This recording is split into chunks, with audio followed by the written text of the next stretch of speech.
Greetings, I'm Elijah, Sun Card 19, and this is a pick a card reading on the question of what do I need to know to improve my finances right now? Pile number 1, here we go. We have the Wild Unknown with a Smoky Quartz. We have the Universal Weight with a Tumble Tourmaline, and we have the Deviant Moon with a Labradorite. And so what I would say is pick the pile that you believe is going to give you the reading, is going to give you the information that you need at this time on the question of what do I need to know to improve my finances right now. So just focus in, decide which one's calling you, which one is going to give you the information you need. Here we go. All right, here we go. This is pile number 1 for the question of what do I need to know right now to improve my finances with the Wild Unknown with a Smoky Citrine. Here we go.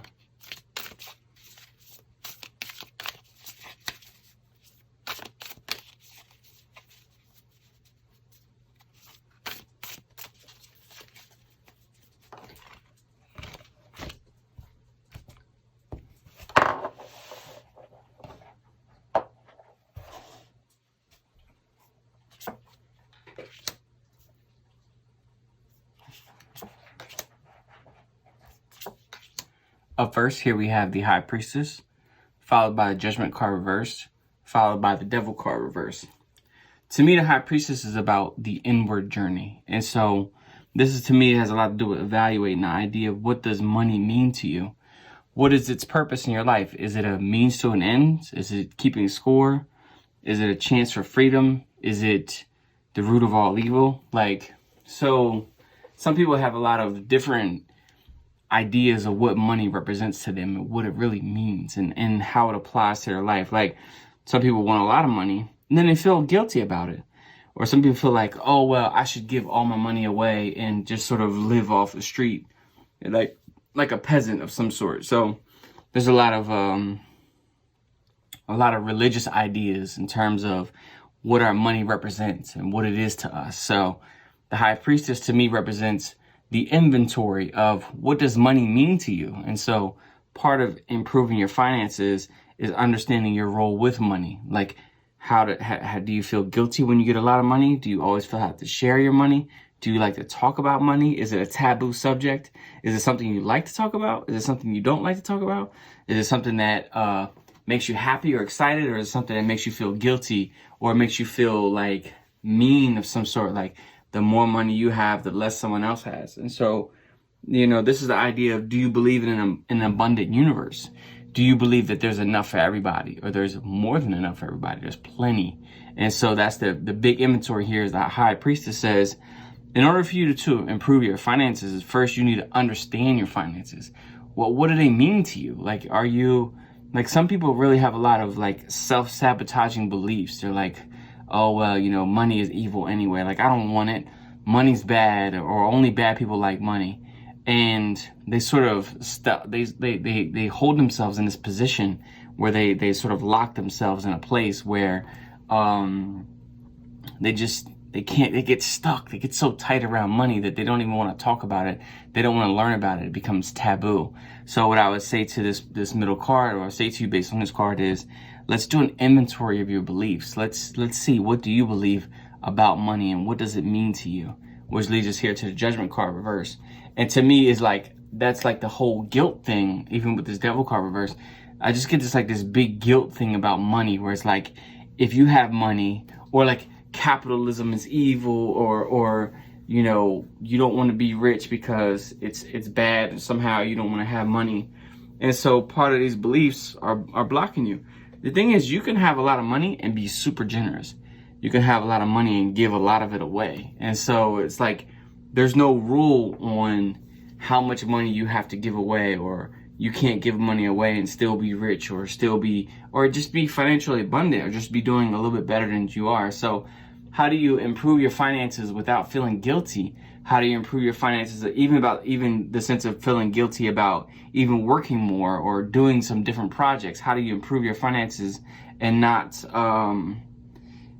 just that sense of like, oh, something wrong with this. Like, oh, why should I want more money? So doing this inventory, realizing this Judgment card reverse to me is, you don't have to feel bad to want more money. You don't have to feel bad to get more money. And so And it's not necessarily evil people, only evil people have money, or only bad people have a lot of money. Like, that's simply not true. Great people have a lot of money too. A lot of the people who are really rich are people who can provide services and do things for a lot of people and employ a lot of people and help a lot of people. Now, sure, there's some evil billionaires, but it doesn't mean all of them are. And it doesn't mean that you'll become evil or you'll become mean or you'll become a bad person if you improve your finances. And so that's the judgment where it's like, how do we improve your relationship to money? Not even necessarily how you're going to earn the money or how it's going to flow to you, but how do you improve your relationship to it? How do you believe that you can earn more money, increase your finances, improve your finances without feeling bad or guilty of some way, which leads us to the devil card reverse. And to me, it's like you can earn more money without the money gaining you. And so it's the idea like that a lot of people have this thing where they think that if I get more money, if I earn more money, if I have more abundance, then that abundance is going to own me. And I'm going to feel like it's going to trap me. And I'm going to be in this endless cycle where I need more money. Or you're like owned by the money. And so can you release that where you can improve your finances, you can have better finances, you can have more income and less spend expenses, you can keep and save more money without the money owning you or feeling like you like sold yourself to the money. And so it's an idea where like we just have these major, just feel like you just got this big sense of self-sabotage where it's like you probably have some skills and ability to earn more money. You probably have the desire to earn more money, but it turns out like it turns into this whole like, well, if I earn more money, I become a bad person. And that's just simply not true. Or if I earn more money, the money will own me, or I'll feel guilty for working more or expressing some talents that I have. And so I feel like that's simply not true. And once you expose those beliefs and you realize like, wait, that's not true. Like, you know, I know plenty of people who are great people who earn more money than I do. And they take care of other people and they look after their family and they're good people and they're not owned by their jobs. They're not owned by the money and they can still enjoy their life and don't feel judgment. And it's like, hey, you know, why can't I earn more money and not feel judgmental towards myself or feel like I'm really pursuing my life purpose and still earning a lot of money?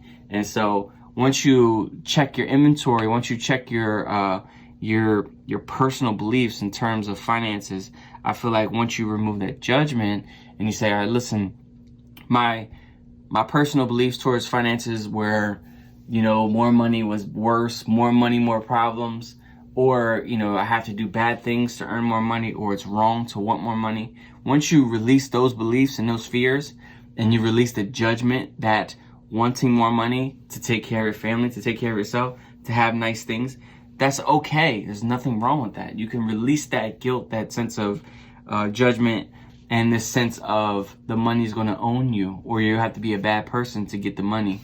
Once you release those beliefs, I feel like you'll free up a lot of energy. You'll free up a lot of space to improve your finances. So for you, I feel like if you're reading this, if you're listening to this reading, you chose this reading, this has a lot to do with improving your finances, is your beliefs and your attitudes towards finances.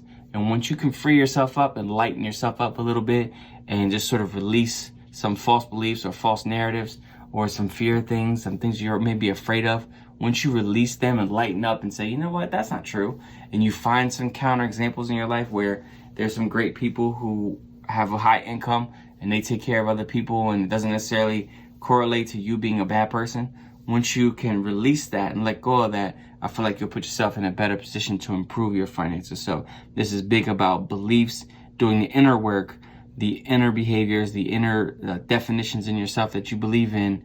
As you release them and work on them, you put yourself in a better position. I'm Elijah Sun Card 19. Thank you for letting me read for you. Thank you for choosing this pile. Many blessings to you. Love and light. Be sure to smash the like button. Leave me a comment. Tell me why you chose this reading and what it means to you. Be sure to subscribe. Follow me on Instagram. Follow me on Twitter. And hit me up if you'd like a reading. Have a good one, y'all. Peace. Greetings. I'm Elijah Sun Card 19. And here's your pick a card reading for this. Is the second pile for the question of what do I need to know to improve my finances right now? This is the universal weight along with the tumbled tourmaline. Here we go.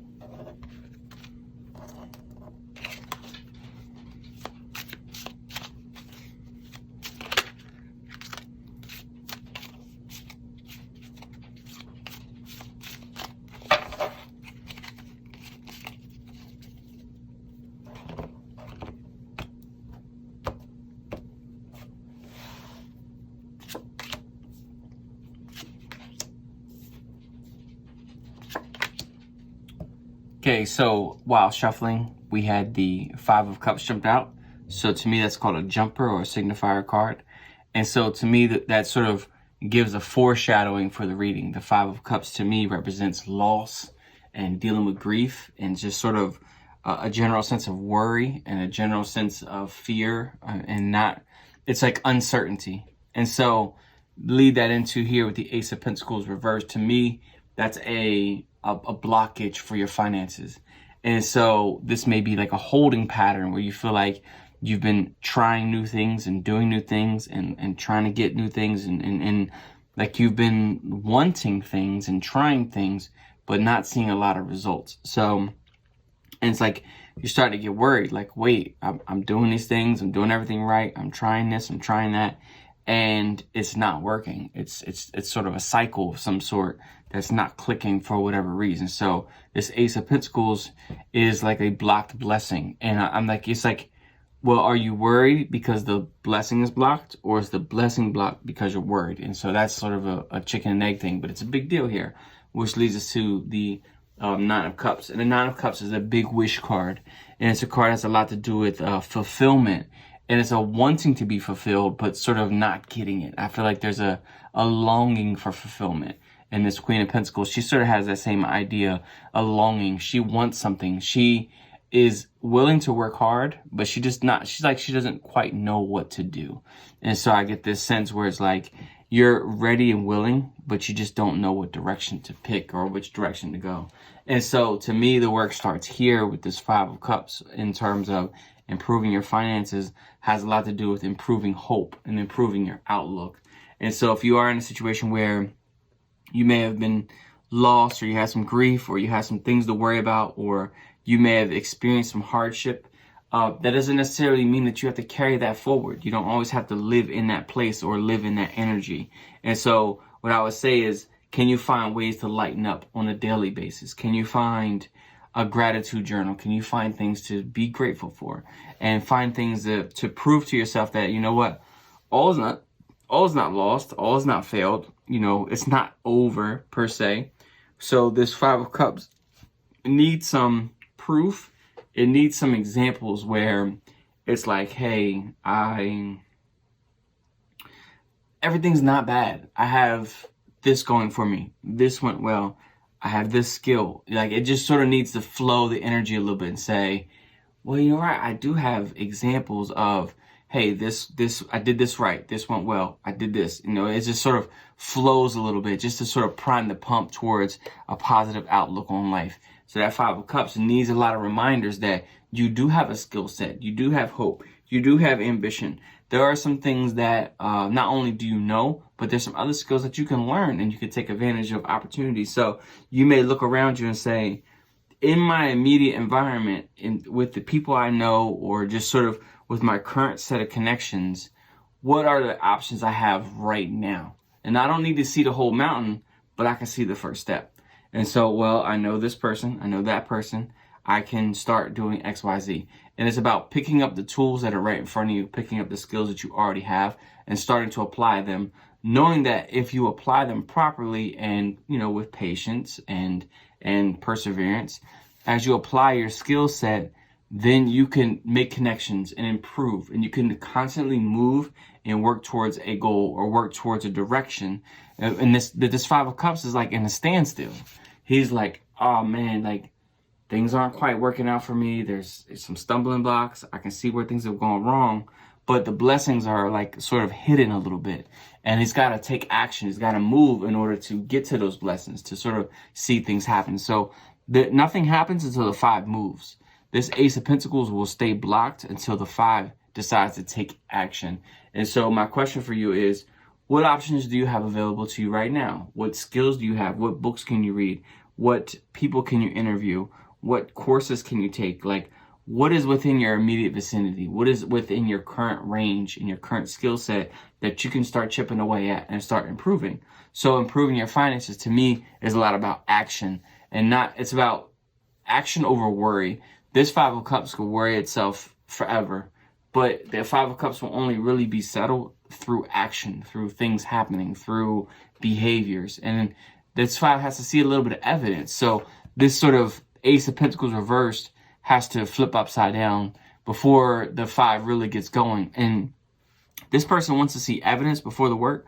That's not going to happen.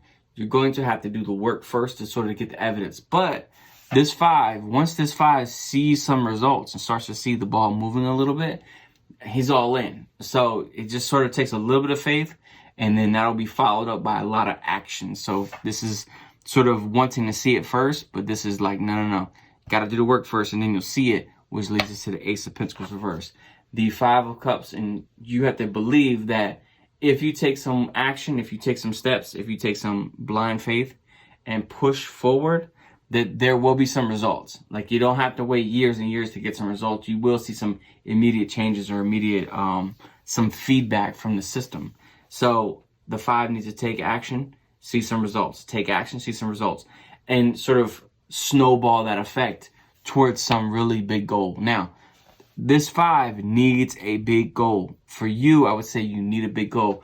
The goal can't be average. The goal can't be ordinary. The goal has to be like big deal. It has to be like, hey, this situation, this thing, whatever I'm looking for, whatever it is I want, it has to be big. I want to like go for some major situation, some big thing where like it really gets a lot of excitement.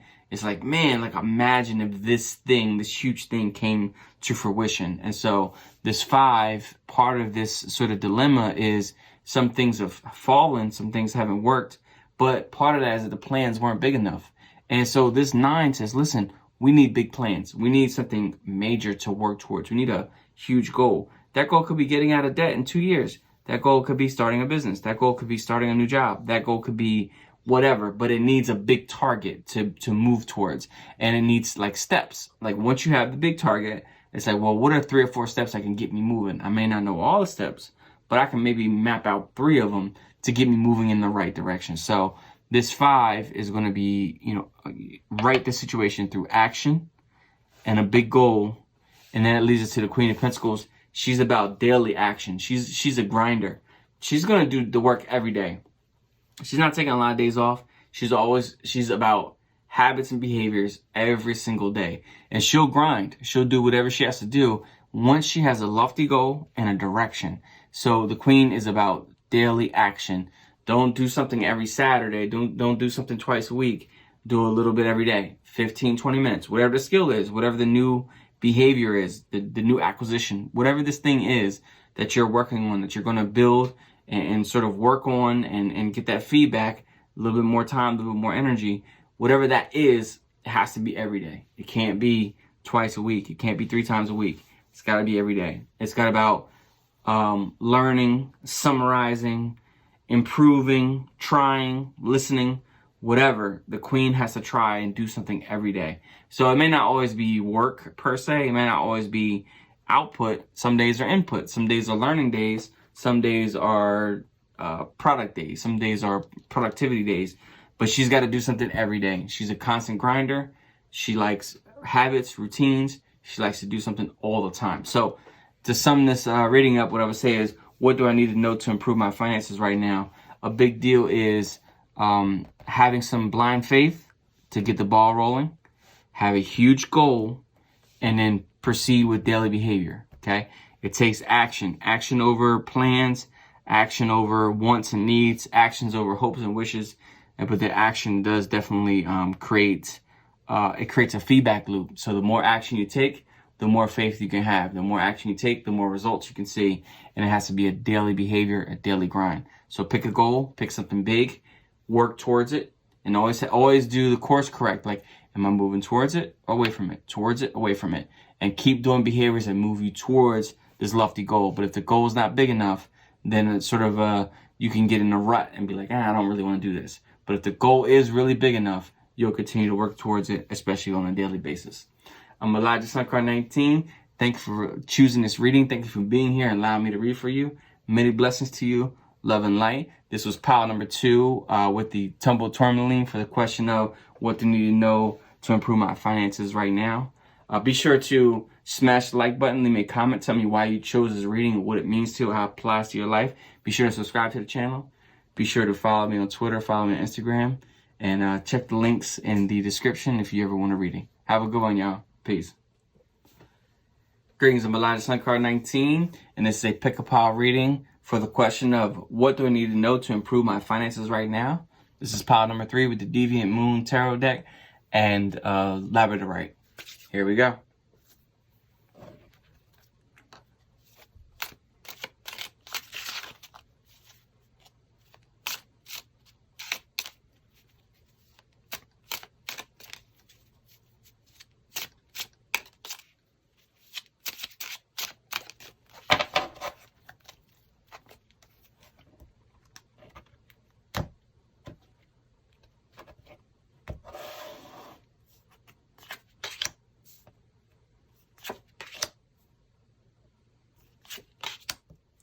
First, here we have the Devil card, followed by the Hanged Man, followed by the Queen of Swords. To me, the Devil card for a tarot reading about finances, for the question of what do I need to know to improve my finances right now, this has a lot to do with the idea that money is evil, and that you either have to be evil to get money, that you have to do evil things to earn money, or that the idea that just having money is evil, like the money is the root of all evil.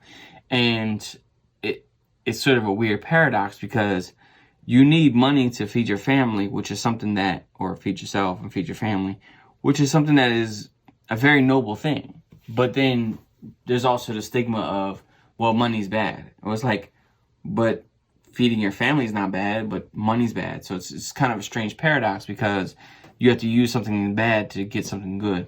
And you have to, a lot of us have to do is uproot the idea that the money itself is bad. And to me, money's not bad. It's about what you do with money. Like, how do you treat money? What happens with money? And so the idea of finances could be something where you can use your money to, buy drugs and buy alcohol and ruin your life. You can use money to feed a family in need. Like, it's not the money itself is not the problem. It's about what you do with the money, how you treat the money, and your relationship to the money. So to improve your finances, to me, is about letting go of false beliefs, letting go of the idea that you may have to be evil or sell yourself to earn money, or you may have to do evil things in order to improve your finances. And some people really believe that. And it may be a deeper level of thought. It may not necessarily be on the surface where it's like, oh, that's not, that's not true. We could find plenty of examples in our life of people who are very good people, very happy people, and very quality, solid people who have a great income, and they're rewarded for the services that they do for people, and they do for, a company, or they have a business or whatnot. Whatever they're doing, they're providing a quality service, and they have an income that matches that, the value that they offer or bring to their community and to their customers.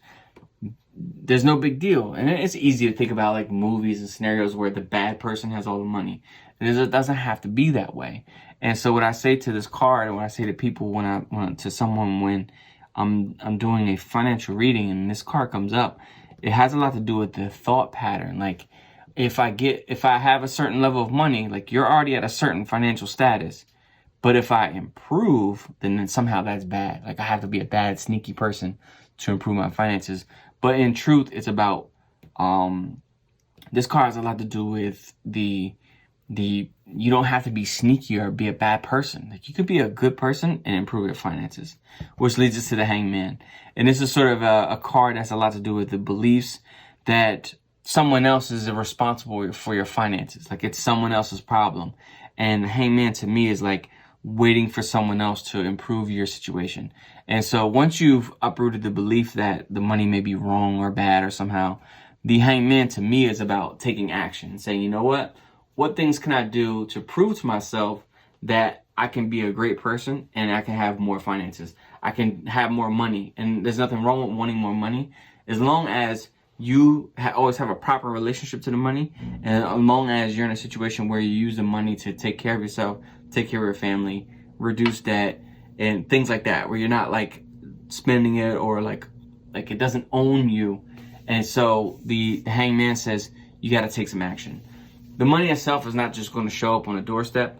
It may be something that you have to do in terms of, working more hours or being more creative or improving your resume or getting more skills or taking a course. Like if you really do want to improve your finances, you have to do something. You got to go beyond where you currently are. You got to get out of your comfort zone and do something different. It could be working more hours. It could be working an extra job. It could be, starting a gig, whatever you got to do. But you got to, you just can't wait for it to happen. It's not going to fall out of the sky.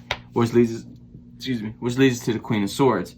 The Queen of Swords has a lot to do with the removal of things. And so there's going to be a trade-off. If you really want to improve your finances and you're in this hangman situation where you're not quite sure what to do and you're like, someone want to help me.